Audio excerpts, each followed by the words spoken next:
Ton portable vibre sur la table de l'atelier. Numéro inconnu. Préfixe +39 d'Italie. Tu ne connais personne en Italie. Tu laisses sonner. Tu continues ce que tu fais. Changer l'huile d'une camionnette de livraison. 20 minutes plus tard, encore le même numéro. Tu soupires, tu essuies tes mains sur un chiffon et tu réponds au cas où ce serait un client. Oui. Ta voix sort plus sèche que tu ne voulais. Silence de l'autre côté. Puis une voix posée, avec un accent du Sud.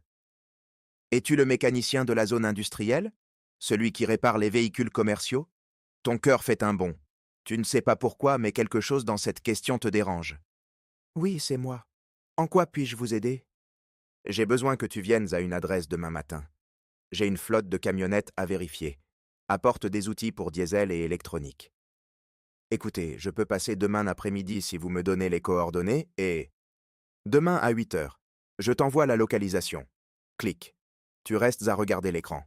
Quel manque d'éducation, penses-tu? Mais un client reste un client. L'adresse est un parc industriel à la périphérie de Naples, de ces endroits à moitié abandonnés, où il ne reste que des entrepôts de grossistes et des ateliers chinois. Tu arrives avec ta camionnette atelier, tu te gares devant un entrepôt sans enseigne. 2 hommes t'accueillent. Ils portent des vêtements de travail normaux, mais quelque chose dans leur regard te scrute de la tête aux pieds, comme s'ils mémorisaient chaque détail. Entre. Ils sont à l'intérieur. À l'intérieur, il y a 6 camionnettes, blanches, identiques, toutes en location. Un homme âgé, chemise retroussée, t'attend avec un café à la main. Merci d'être venu. J'ai besoin que tu les contrôles toutes. Freins, moteur, électronique. Je veux savoir si l'une d'elles a un problème urgent. Tu commences à travailler. Ce sont des camionnettes ordinaires, aucune surprise. La troisième a un problème d'injection. La cinquième, les freins arrière sont à la limite. Rien de grave. L'homme t'observe en silence pendant que tu travailles. Il ne parle pas, ne pose pas de questions. Il regarde seulement. Ça te rend nerveux.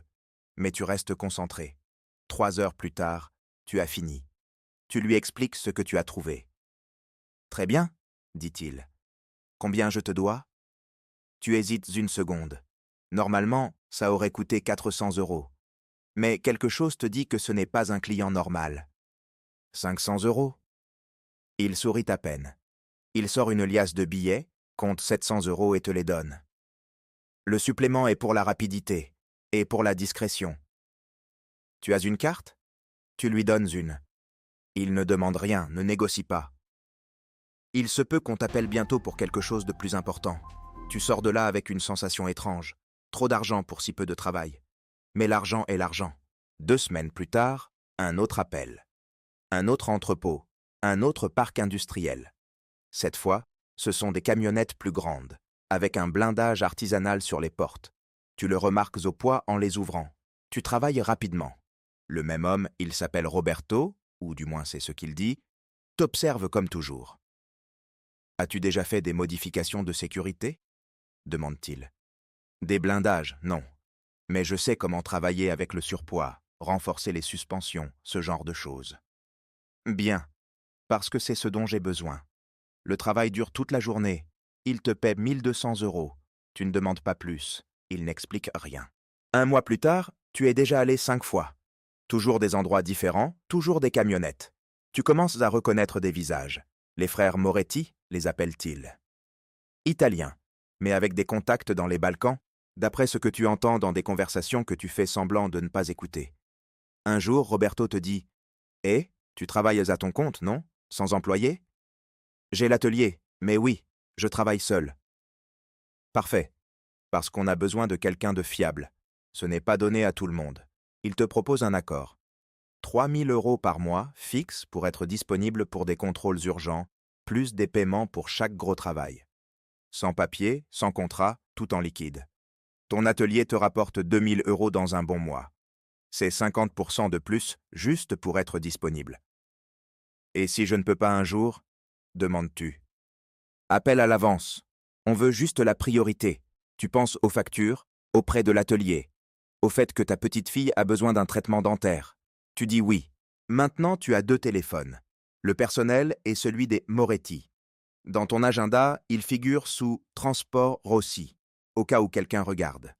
Les travaux deviennent plus variés. Installer des compartiments cachés dans les camionnettes, vérifier des systèmes de réfrigération qui ne refroidissent pas de la nourriture mais autre chose, modifier des réservoirs de carburant pour qu'ils aient un double fond. Un jour, il te demande d'installer un système de localisation par satellite sur une camionnette, mais à l'envers, que tu puisses l'éteindre à distance. Ce n'est pas légal, hein? Demandes-tu, à moitié en plaisantant. Roberto te fixe intensément. Toi, fais juste ton travail qui est de réparer des véhicules. Le reste ne te regarde pas, et il te paye le double du tarif normal. Une année passe. Ta vie a deux voies séparées, l'atelier légal, où tu assistes des conducteurs de bus et des livreurs, et l'autre travail, qui commence toujours par un message. Tu peux aujourd'hui? Roberto est devenu quelque chose comme un associé. Il te fait confiance. Il te recommande à d'autres. Une fois, il t'emmène dans un parc industriel en Roumanie, à 10 heures de route, pour vérifier toute une flotte de camions frigorifiques. Ceux-là sont des amis bulgares, dit-il. Des gens sérieux. Comporte-toi bien. Les Bulgares sont sérieux, oui. Ils ne sourient pas, ne plaisantent pas, paient en billets de 100 euros. Tu finis le travail et tu t'en vas sans regarder en arrière. Ta femme commence à remarquer des choses. L'argent liquide que tu caches dans une vieille boîte à outils derrière le garage. Les appels à des heures indues, des voix qui se coupent quand elle entre dans la pièce. Cette fois où tu es parti 3 jours à un cours de mécanique avancée, et tu es revenu avec les yeux rouges, les mains tremblantes et le corps épuisé, comme si tu n'avais pas dormi une minute. Tu es dans un pétrin? Te demande-t-elle une nuit, alors que vous dînez. Sa voix est calme, mais derrière ce calme se devine l'inquiétude, le doute qui n'existait pas avant. Moi? Non, ma chérie. Le boulot marche bien. J'ai de nouveaux clients, importants. Des gens qui paient bien mais qui exigent de la discrétion, réponds-tu, pesant chaque mot, évitant qu'elle soupçonne trop. Trop de discrétion, dis-tu, réplique-t-elle avec un brin d'ironie qui ne cache pas son inquiétude. Elle n'insiste pas, mais tu vois que quelque chose s'est brisé entre vous deux. La confiance est comme du verre. Une fois qu'elle se fissure, rien ne redevient jamais pareil. Et même si tu souris, même si tu parles normalement, tu sais que son regard porte maintenant une question qu'elle ne peut formuler. Dans quoi es-tu impliqué? Chaque geste que tu fais, chaque mot, est désormais mesuré avec soin, comme si ta vie entière était scrutée par quelqu'un qui te croyait autrefois inébranlable. On te donne plus de responsabilités. Maintenant, tu supervises la maintenance d'un réseau entier d'ateliers. Naples, Salerne, Bari. Tu rencontres d'autres comme toi. Un carrossier albanais qui fait des merveilles avec la tôle. Un électricien serbe qui installe des systèmes anti-vol qui sont en réalité destinés à autre chose. L'électricien s'appelle Marco. Un jour, en prenant un café, il te lance. Tu sais que si ça se découvre, on prend au moins 10 ans? Je n'y pense pas. Pourtant, tu devrais.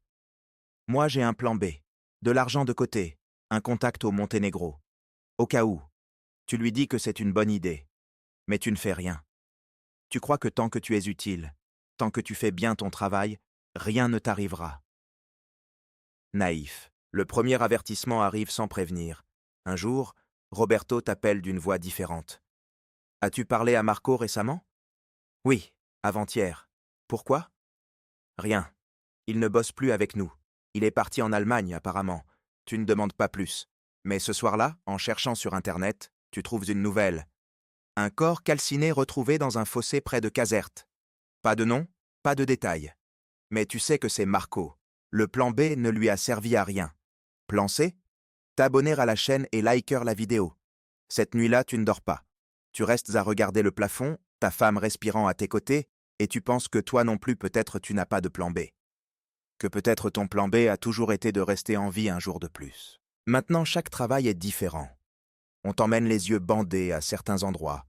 Tu apprends à compter les virages, à mémoriser les sons, les odeurs. Tu deviens expert pour savoir où tu es sans pouvoir voir. Un jour, on t'enlève le bandeau et tu es dans un entrepôt énorme, avec des camionnettes blindées de vraies, celles qui ressemblent à des tanks. Un type attend, en costume cher, chaussures brillantes. Tu es le mécanicien des Moretti, non? Oui. J'ai besoin que tu transformes ces trois-là en véhicules de police. Plaques, marquages, lumière, tout. Tu peux? Tu restes figé. C'est un autre niveau. Cette usurpation d'autorité, C'est « Bien sûr qu'il peut », dit Roberto, qui est derrière. « C'est le meilleur. » Et tu te mets au travail. 3 semaines après la commande des véhicules de police, les problèmes commencent. Roberto disparaît. Son téléphone, toujours disponible avant, est maintenant éteint. Les Moretti ne répondent pas. Les travaux s'arrêtent. Au début, tu penses que c'est une pause. Mais l'incertitude te ronge. L'argent du second téléphone ne vient plus. Ta femme demande pourquoi il y a moins de revenus ce mois-ci. Tu inventes une excuse à propos de clients qui paient en retard. Une nuit, alors que tu dînes seul, elle est allée se coucher tôt, tu reçois un message d'un numéro inconnu. Demain, entrepôt 14, parc industriel de Casoria, 8 heures du matin, viens seul. Il n'y a pas de nom, pas de salutation, mais tu sais que c'est d'eux. Tu arrives à l'heure. L'entrepôt est à moitié vide, il n'y a qu'une camionnette noire au centre. Il y a 2 hommes que tu ne connais pas. Un jeune, costume sombre, regard froid. Un autre plus âgé, avec une tête peu amicale. « Assieds-toi », dit le jeune. Tu t'assois sur une chaise en plastique. Le plus âgé reste debout derrière toi. Tu sens sa présence comme un poids dans ta nuque. « Roberto n'est plus là », dit le jeune. « Problèmes internes. Maintenant, c'est nous qui gérons ça. On doit savoir ce que tu sais, ce que tu as fait, avec qui tu as parlé. » Tu parles. Tu racontes tout. Les travaux, les endroits, les noms dont tu te souviens. Tu n'as rien à cacher, mais ta voix tremble. Quand tu as fini, le jeune homme hoche la tête. Bien. Tu continues à travailler avec nous. Mais maintenant, les conditions changent. Plus de responsabilité, plus de surveillance. Et si tu échoues? Il ne finit pas sa phrase. Ce n'est pas nécessaire. Les nouveaux chefs s'appellent De Luca, des frères, comme les Moretti, mais plus jeunes, plus ambitieux, plus imprévisibles. Le contrat inclut désormais une disponibilité totale, un traceur sur ton téléphone personnel, des horaires décidés par eux, et l'interdiction de sortir de la région sans prévenir. Ta femme explose quand elle te voit installer une application qui partage ta localisation. Mais c'est quoi ce bordel? Pourquoi tu as besoin qu'on te contrôle? C'est pour l'assureur, tu mens. Réduction pour les flottes si tu prouves des itinéraires efficaces. Elle te regarde comme si elle te voyait pour la première fois. Et le pire, c'est que c'est peut-être vrai. Peut-être que l'homme qu'elle a épousé n'existe plus. Le premier travail avec les De Luca est un piège. Ils t'envoient dans un atelier à Foggia pour vérifier des camions. À ton arrivée, la police est partout. Tu restes paralysé en sueur, à 2 doigts de fuir. Mais c'est un contrôle routier de routine. Personne ne te questionne, personne ne t'arrête. Quand tu reviens, tu leur racontes. Le petit frère, Antonio De Luca, rit. Tu vois, tu es un homme chanceux. La chance est importante dans ce métier. Ce n'est pas de la chance, penses-tu, c'est une peur constante, mais ta fille fête ses 8 ans. Tu lui achètes un nouveau vélo, cher, avec un casque assorti. Elle est heureuse, ta femme aussi, un instant. À la fête, avec d'autres parents, des ballons et un gâteau au chocolat, tu oublies presque qui tu es maintenant. Presque. Le téléphone sonne. L'autre téléphone. Tu t'éloignes, réponds à voix basse. J'ai besoin que tu viennes maintenant. Accident de la route. Un de nos véhicules. Je suis avec ma famille, je ne peux pas. Silence. Puis la voix froide d'Antonio. Ce n'était pas une question. Tu regardes ta fille souffler les bougies, son visage illuminé par les flammes. Et tu sais que si tu n'y vas pas, cette image pourrait être la dernière fois que tu la vois heureuse. Tu dis oui. L'accident est grave. Une camionnette emboutie contre un arbre au milieu d'une route secondaire, isolée, où le froid de l'aube glace les os. Le conducteur, un gars d'à peine 20 ans, est immobile. Il ne respire plus. Le moteur fume encore, et le métal tordu craque à chaque mouvement. Mais il n'y a pas le temps de s'attarder là-dessus. Le véhicule doit disparaître avant l'aube. Ta tâche est claire. Le faire démarrer suffisamment pour le transporter à la casse et effacer toute trace de son existence. Tu travailles avec les jointures blanchies, le cœur battant dans tes oreilles. Tu ne regardes pas le siège du conducteur. Tu ne veux pas voir les restes du jeune homme. Il y a du sang partout. Beaucoup plus que tu n'avais imaginé. Pourtant, ton esprit se concentre uniquement sur le moteur, les engrenages, les connexions électriques que tu dois raviver. Après quelques minutes qui semblent des heures, la camionnette rugit à la 3e tentative, tremblant comme si elle savait que son temps n'est pas assuré. Tu la conduis toi-même, les mains fermes mais l'estomac retourné, jusqu'à la casse. Les DeLuca te suivent à distance, vigilants, des ombres mêlées à la brume. Chaque kilomètre semble te rapprocher un peu plus de l'aube, et avec elle, du risque que quelqu'un voie ce que personne ne devrait voir. Finalement, tu arrives. Tu te gares, descends de voiture et observes qu'on l'embarque. Il est 5 heures du matin. La route est déserte, et le ciel commence à s'éclaircir de teintes pâles. Tu rentres chez toi, silencieux, épuisé. Ta femme ne t'a pas attendu. Le nouveau vélo, encore avec un nœud rouge, est dans le couloir, intact. Tu t'assois par terre, à ses côtés, et pour la première fois depuis des heures, tu laisses couler les larmes. Ton corps pleure, ton âme pleure, et dans le silence de l'aube, tu n'entends que l'écho de ce que tu viens de faire. Tu décides que ça doit finir. Il n'y a pas de plan B, pas d'échappatoire propre. Chaque nuit, quand les lumières de la ville s'éteignent et que les rues se vident, tu sens le poids de tout ce que tu as vu et fait. La culpabilité colle à ta peau et tu sais que si tu continues ainsi, tu finiras enseveli dans ta propre peur. Mais peut-être y a-t-il un moyen de sortir de là sans tout perdre.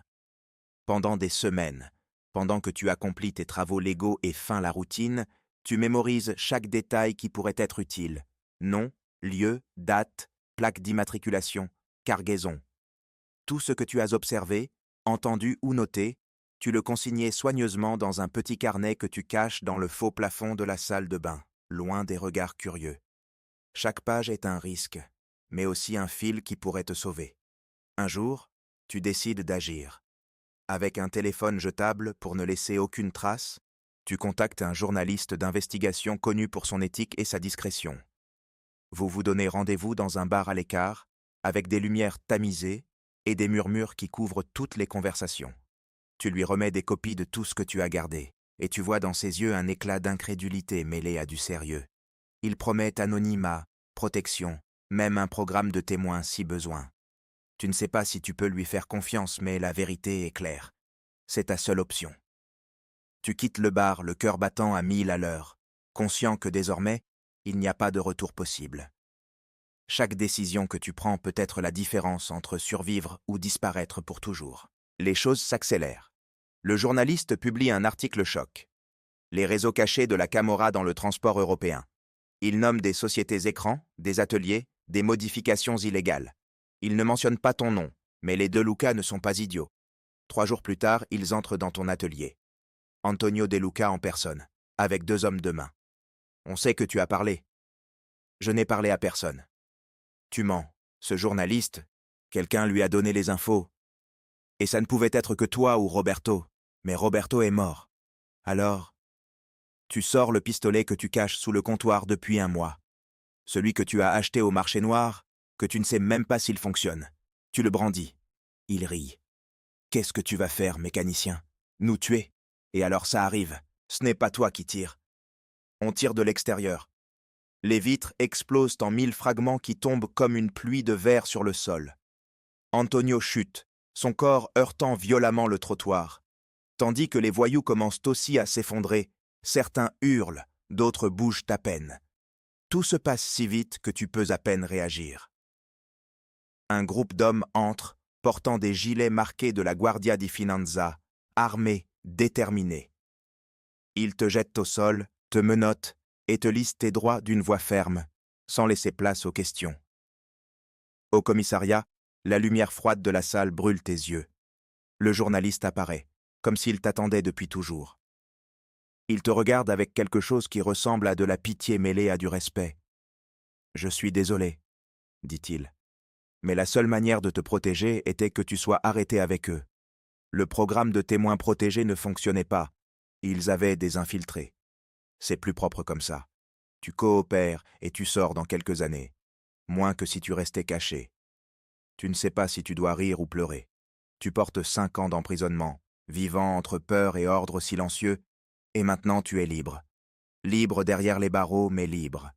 Ta famille, ta femme et ta fille ont déjà de nouvelles identités dans un autre pays.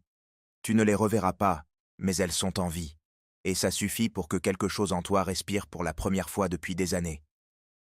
Dans la cellule, pendant la première nuit, tout revient. Le vélo avec le nœud rouge, son sourire en soufflant les bougies, les jeux au parc. Et aussi cette étrange sensation que, enfin, tu n'as pas à répondre à un appel. Personne ne peut t'exiger quoi que ce soit. Le téléphone ne sonne pas.